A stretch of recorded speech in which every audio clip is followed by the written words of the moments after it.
This episode of Own the Grey is brought to you by I Am. Discover your unique talents, realize your potential, and align to your path. Take the first step to uncover your life purpose by visiting debrajones.ca/courses.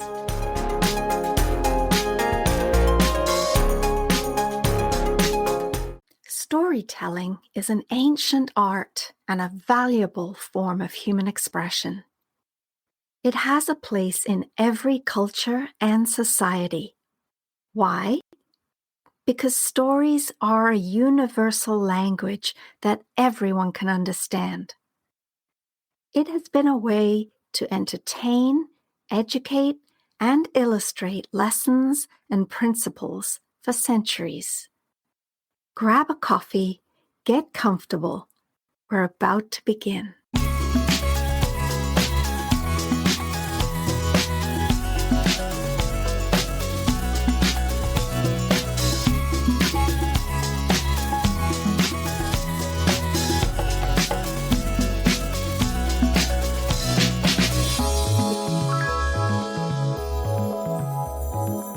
My next guest was born in 1943 and tells us stories about prejudice and discrimination and how non-judgment and respect for others can enrich your life.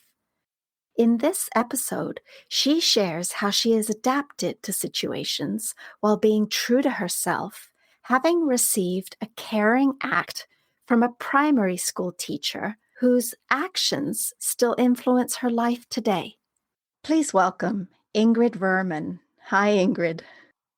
Hi, Deborah. You have a very interesting story about how you came to live in Canada. You were born during World War II in Austria, and you came to Canada at age 8. And I wonder if you'd like to share that story with our listeners about what that was like at age 8, coming to a whole new world. How do I begin to describe this little girl with braids wearing a dirndl? That's a traditional dress that also has a little apron, coming to Smiths Falls, Ontario, 1952. This is before the Hershey's people were there. This is when it was a railroad town, and it was small, and I scared all the kids in the neighborhood. My mother and I arrived in May of 1952. I finished grade 2 in Germany, and I was asked to wait until September when school started again so that I could learn to speak English, because I was supposed to learn to speak English on the street. Fine.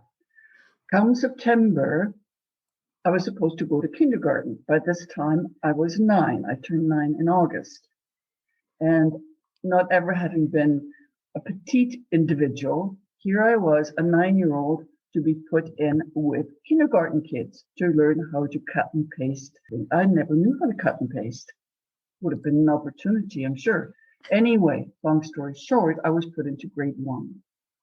And in those days, in that school, the benches were screwed to the floor, and I couldn't fit into it. I was not a 1-year-old. I was a 9-year-old. Anyway, they brought in another table and chair at the back of the class. So here I am, this kid with braids, dressed in this funny stuff, not able to speak English in small town Ontario. And thank God for the grade 1 teacher, Lillian McLaughlin, recognized the fact that my education level was probably that of a grade 4. She respected me for what I knew, for who I was, and helped me get through the language and showed me the dignity and respect of being who I was. She and I stayed in touch, I don't know, for about 20 years afterwards until she finally died. But that's where it all started. And so that was an interesting welcome when first you were not respected by the system. Then you had somebody stand up for you and help you be repositioned into something that suited you better. That was an interesting lesson to have learned at 9 years old. How do you think it affected you today? You know, I think over time, I tried to do a Lillian McLaughlin, if I can say it that way, with other people who are societally different, who come from other countries, who perhaps um, have different views of the world, different spiritual backgrounds, different traumas in their lives, and just see the human being as opposed to the accoutrements of society, if that makes any sense. So you make it your mission to go around and notice when there's disharmony or a chance to create harmony. I remember you told me a story of when you went into the grocery store. That would be a great one to share with our listeners. Would you like to share it? I'd love to. And this just happened through this COVID time. I live in Guildwood, which is part of Scarborough, and it's very multicultural. And I go to a grocery store that I just adore, and I'm checking out and I'm packing bags and trying to keep up so that the young man at the cashier can cash me out. And here's this handsome African young man, and he's watching me. He's very patient. I finally get the thing done. Yes, I have air miles. Yes, could I please pay by debit? Yes, I could do all of that. And I'm finally done. And it was at the height when the racial tension was very, very obvious here. And I just looked at him and I said, "You stay safe." And I can be pretty intense. And here I am, and he's looking at me and he goes quite pale and very serious. And then I said, "Otherwise, I'm going to call your mother. I'm going to telephone her." And we both cracked up and we laughed. And in that moment, something changed. He probably wondered what you meant about staying safe and was a little perplexed by it. And when you mentioned that you were going to call his mother, then it broke the tension. I wonder what he took away from that experience. I'm sure that was something that he might have shared with his friends. Yeah, there's this funny old white woman, she came through and this is what she did. And that's all fine. I do really believe that if we could see, experience, and honor each other's humanity, we will be living in a different world. Mm-hmm. Totally agree. It is a strange old world that we're living in now. A little bit of kindness and a little bit of humor can go a really long way. And, there's a lot of people that I've been speaking to that are struggling in these times of, not knowing who they are or where they're going. And it's actually a really, scary time for a lot of people. And I wonder, have you felt that at all? Absolutely. This whole year. And it's just been mounting. What I've got the benefit of being at this time in my life, I can lock myself away into the apartment. I have a fabulous view over Guildwood into the valley, the trees, a little piece of Lake Ontario, and a huge sky. And it just gives me peace and quiet. If I need to do laundry, I'll do laundry, but only when I have to. And I can be a recluse and it's okay. And then come out periodically. But it's just overwhelming sometimes the way people are driving, the way people are walking in crowded places. A large number of people are disconnected. It feels like they're just going through their robotic movements. There's a sprinkling of people who are sweet and kind, and we recognize each other and, have silly exchanges and makes the day go easier. But yeah, the tension is high, really high. Mm-hmm. And how have you stayed sane? Or have you? No, that's a good question. That's assuming I've ever been sane. Thanks for that. I like that. Just like I said, I can look here. I mean, I have flocks of Canada geese flying by at eye level. I have hawks circling around and hunting in the valley, and turkey vultures, and then little birds come and they eat all the little black flies and spider webs. I mean, that sort of thing turns my crank. But you see, part of that takes me back to how I reacted to situations in childhood. And when things got really difficult amongst my cousins and schoolmates, I would go into the woods and I would wander and I would play with mosses because where I was as a child, there was a lot of that sort of thing in the woods. And I could just disappear and I could be with the trees and I could be with the natural world. And I'm contented with that. So I think that makes a difference. Was I know there are people that really suffer when they're not amongst people. It comes down to how you best operate. So, growing up and knowing what made you feel better, knowing that you can always go to that because you've learned that it's a way to soothe your soul. And have you ever been in a situation where you haven't been able to take care of yourself in such a grounded way? Very much so. Very, very much so. There's a good 20-year period after my father died, and while my mother was succumbing to multiple sclerosis, and I was working in the corporate world, I was in management, and there's no family in this country, and friends fall away because uh, it's too hard, it's too difficult. You know, people would say, "How's your mother?" And I would tell them how my mother was, and she wasn't feeling all that well that day. They stopped asking. So withdrawing and holding tight and holding close and smoking cigarettes worked. You suck it back, you know, and just keeping pushing and you do what you have to do. And part of that also comes out of, I think, a role model from my parents because they went through World War II.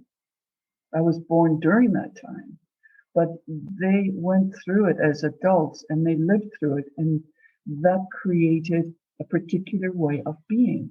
And on some level, like, you know, those little ducklings that get imprinted, well, this duckling got imprinted too. So yeah, you survive, you know, you do the best you can. I was 33 when my father died. I kept my mother in her house for 4 years, so I was 37. And then she had to go into a chronic care facility because she was flat on her back, couldn't turn herself over. And that's the way she spent it between the age of 64 to 79. That took a toll on you looking after your mother that way. And when she was no longer with you, how did you deal with that? That's a really good question. I think what helped me deal with that were 4 cats. It's true. You're a I'm crazy a cat lady? cat. I don't like cats. I do not like cats. And in 1978, this is the year before she went into chronic care, over a 28-year period, I had 4 cats. One I went to the pound and got. I called her Magic because she was magic in my life. And then 3 others came to the back door. The word was out, you know, here's this feline woman. And I learned so much. And I think it was in the reciprocal caretaking that saw me through those tough times. Mm. If that makes any sense, because I could depend on the critters.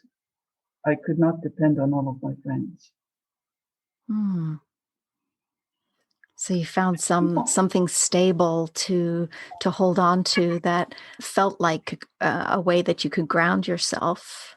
Yes. So you must have learned, how to adapt and embrace your life. How do you think you did adapt and embrace your life? You know, especially during those years when mom was in chronic care, I made absolutely sure that I presented an image to the staff in the hospital that she would benefit from.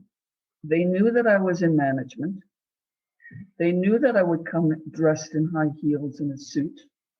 They saw the quality of what I was wearing. I deported myself in a professional manner. And that was to the benefit of my mother and how she was taken care of. I did not go in tatty jeans or rundown shoes and that sort of thing. I provided an image that would then give her status. To avoid the discrimination. Yes. And I don't have to do that anymore. So discrimination, I mean, when you first came to Canada and being discriminated, assuming because you didn't speak English that you weren't smart. And then that story with the teacher recognizing that you actually were smart, therefore the discrimination was no longer relevant, at least in the aspect of the fact that they allowed you to go into first grade instead of kindergarten. And you were talking about the story in the grocery store, and there's discrimination in our world. And so it's almost like you're on a quest to abolish discrimination. You're touching on some tough stuff, girl. When I look at people, I don't look at the outside. I look at the inside. Scares the life out of some people. I would have used a different word, but we're public. And people back away from me because they know that I'm seeing them. I don't know except what I'm seeing. Do I like what I'm seeing? Do I see some nasty stuff? I just look. And people don't like to be seen, except for what my experience has been with Indigenous people. They're contented and they're comfortable. And the same with children. Children are okay. Look at me, see what I can do. So I got poopy pants, so who cares? Love me anyway. Do you know what I'm saying? Yeah. And somewhere along the line, we humans seem to lose that, the ability to look at somebody and say, wow, I think you're neat. I don't have to like you, but I will respect you. I will dignify your existence. And I'm glad to be sharing the planet with you. Yeah. People see it as maybe losing something with the discrimination, or like, the discrimination could be, I'm afraid of you and I'm afraid that I might suffer from you, and therefore I'm going to discriminate against you, rather than the idea that if I got to know you and can respect and appreciate you, then I actually might even enrich my world. Well said. And it's true. It's true. It's true. A few months back, a couple of years ago, I guess now, friends of mine pointed out that there was a new Buddhist temple had been built up on somewhere in Scarborough. And one day I did drive by, and I drove in, and oh my God, this huge temple! And look at that! There are 2 food dogs. There's a vase with dragons around it. All the Chinese stuff, because I did Tai Chi over the decades. I was part of the Dome Stadium opening, excuse me. Mm-hmm. And in my car, it's January, February, it's really cold. And I'm just amazed at this building for whatever reason. And over in the corner, there's this little person all dressed in black, chipping away ice. And he turns around and sees me sitting in the car, comes towards me. I roll the windows down, and he says, you can go upstairs. Just go through the red door and you can go in, go and have a look. And then he says, but take your shoes off. And you know me well enough, I think. And I just looked at him, and here are these little almond-shaped eyes looking at mine and back and forth. And I said to him with a fairly straight face, I said, well, what if somebody steals my shoes? And there's a barely perceptible little twitch in the corners of his eyes. And he said, I'll give you mine. Oh, that's beautiful. Isn't that precious? I mean, I've got shivers telling you, what a gift. Wow. It's all about perception too, isn't it? Yeah, Wow. yeah. He saw you, and he recognized that you needed an answer to that question too. So, Ingrid, you're 77 years old and you've been living an interesting life, and you've always got some really interesting stories. And I wonder if there's a little bit of advice that you can share based on your years of wisdom to those of us that are listening and wondering, wonder what our life could be like when we're 77. What would you say to us? Trust yourself. Trust yourself. Take advice, search things out, research, size it up, but trust yourself. Bottom line. When I look back through those times when I haven't trusted myself, that little voice inside of me, sometimes I've gotten into real trouble, sometimes just a little bit of a kilter, but that's what I've come up with. And especially like this COVID time to me has been an absolute gift because I've had to stay in here. I've had to be secluded. There's no focus. I don't have family. I stopped seeing clients. So the gift is trust yourself. And that's what's going to happen. And when you're trusting yourself, are you trusting in the fact that you can manage whatever comes your way? Is that what you mean by trusting yourself? Yes. No, that I can manage. And if I can't, I can find a way through stuff or around it, or just do I have to deal with everything that's put in front of me? No. I mean, in the case of my mother's caretaking, there was no question in a heartbeat I'd do it again. But there are circumstances where you don't have to put yourself in the line of fire or responsibility, whatever word you want to use. And it's that feeling of, doesn't feel quite right, leave it alone. Step back, give it time. You know?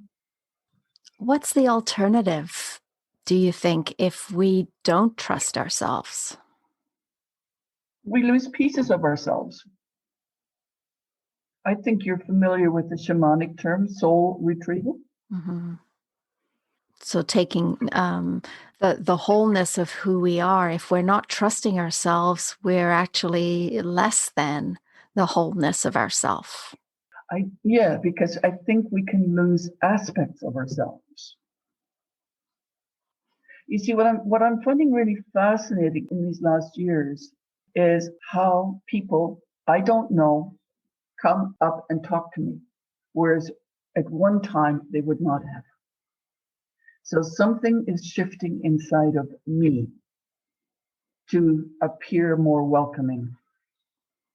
And that's a good thing. So you allowed yourself to shift in either behavior or just the way you present yourself to welcome a different reaction from the world around you. So when you shifted, the world shifted into alignment with who you decided you wanted to be. Yes, but it's aspects of me that perhaps I had not embraced through my life that I took back.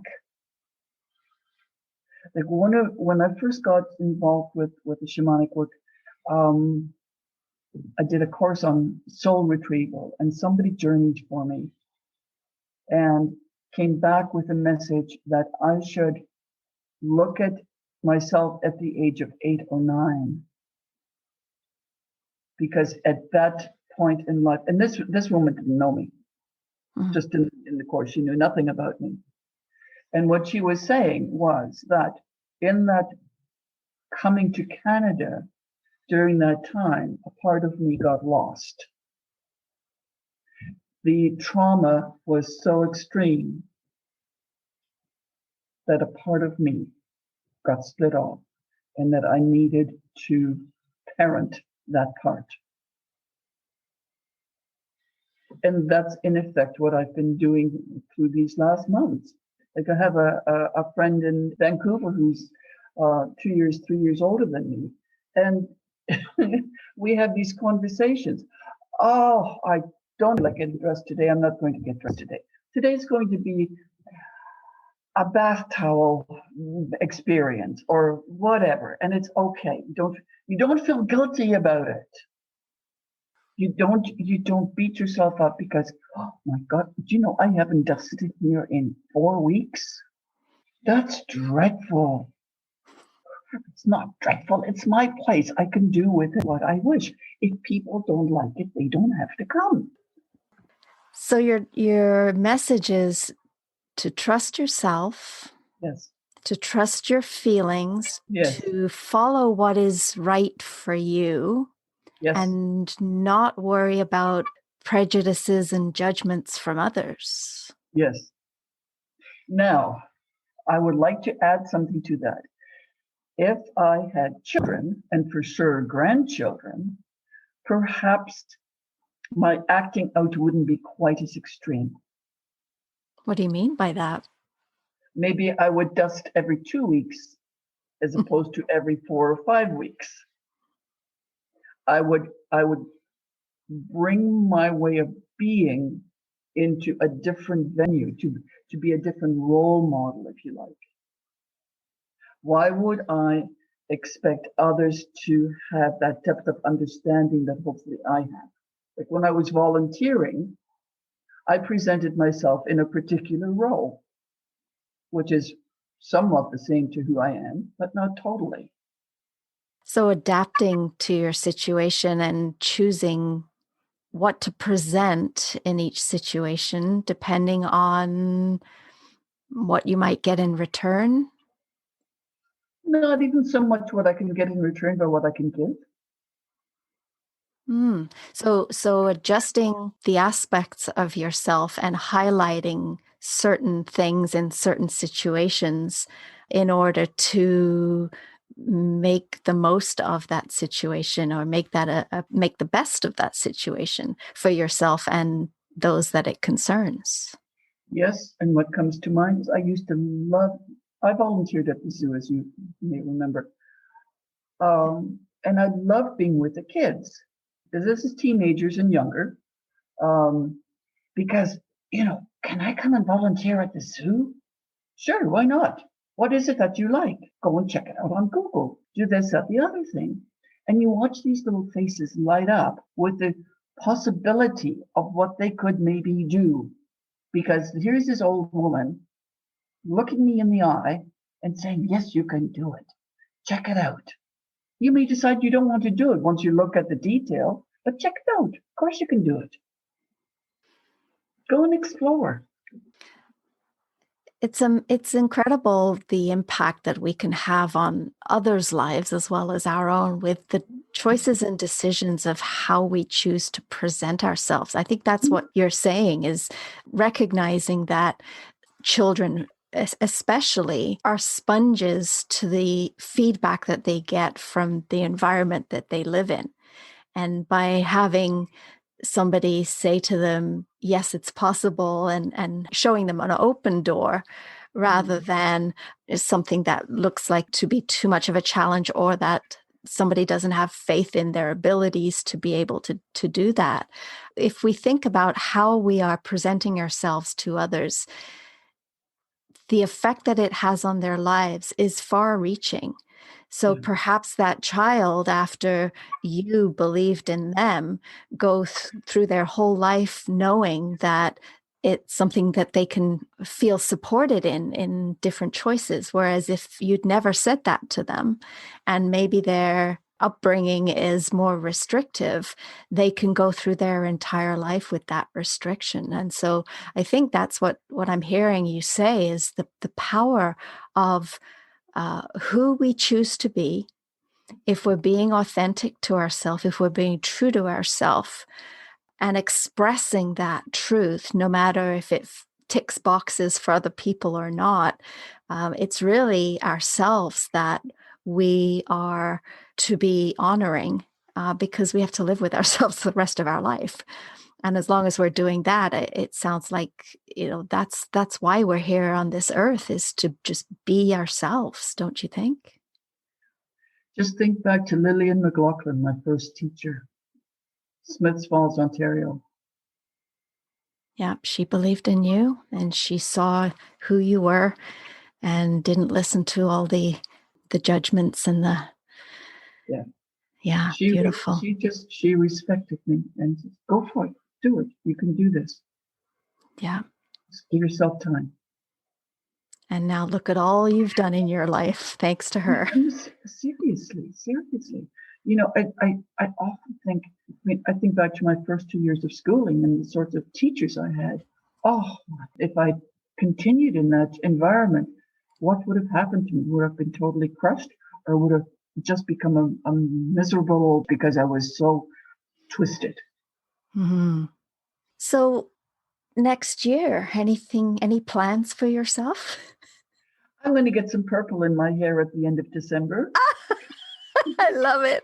I've done it before. I've just had a haircut that I quite like. I had my hair really long, longer than you've probably ever seen. It's like, yes, there's an excitement building. Like all the stuff that's lying around, it's going to go to the Sally Ann or whoever.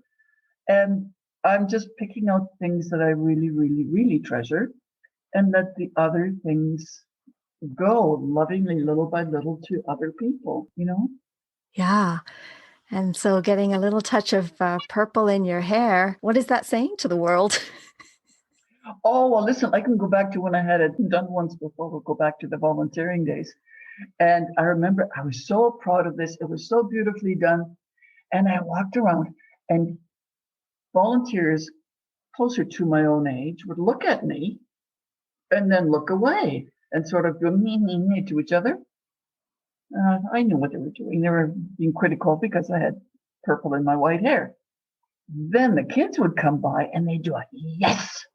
And it was, yes, that's what I'm here for. You know, I mean, it's a lifting of spirit. It's shaking things up. It's a harmless adventure that lasts for a certain length of time. And then the gray comes through afterwards. I like the color it's changing. Uh, Life is to be explored. I think it's to be enjoyed. Sometimes you can do a lot of it and sometimes you can't. I mean, sometimes the exploration might just be going to the Jumbo Burger and have a hamburger or something. I don't know. Not that I've been there. But, you know, it's those little things. Like go and explore. Turn that leaf over. See what's under there. Say hello to the dog that this person is walking. I do it all the time. Not all dogs. If it feels right, and the humans feel friendly, then I'll just say, "Oh, aren't you wonderful?" You know, people don't take their cats for walks, by the way. no, not on leashes, no. So live life. Don't worry about what anybody else thinks, and explore and trust yourself. Are those your messages? Yeah, and the thing is, you know, be cautious with. Don't worry about what other people think. There are circumstances that you need to be more reserved. You know, you can't just go pooping on other people's doorsteps. But for most part, you can have funny little silly games, and people aren't even aware that you're enjoying yourself. Like it's like being a 2-year-old again. So the kids start. I don't have children, by the way, right? And they've just been walking. I've watched them. They're incredible. They're up on their feet and they've got all of this power. And here I am. And watch me. Don't go too far away because I need you. But don't touch me. Leave me alone. I can do it myself. It's that mentality. Does that make sense? Yeah. I mean, I need society. So society, if you like, is the parent. But don't get too close. Don't step on my toes. Don't restrict me. I can walk on my own 2 feet. Love it. Thank you ever so much, Ingrid. It's always a pleasure talking to you. Thank you. This has been Ingrid Ruhrmann and Deborah Jones for Own the Gray. Go to ownthegray.ca to follow us and listen to more great episodes. Or you can listen on Apple, Spotify, Google, iTunes, Amazon Music, Stitcher, and more.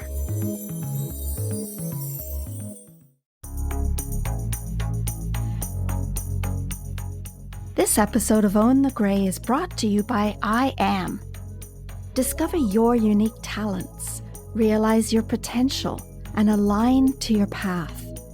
Take the first step to uncover your life purpose by visiting debrajones.ca/courses.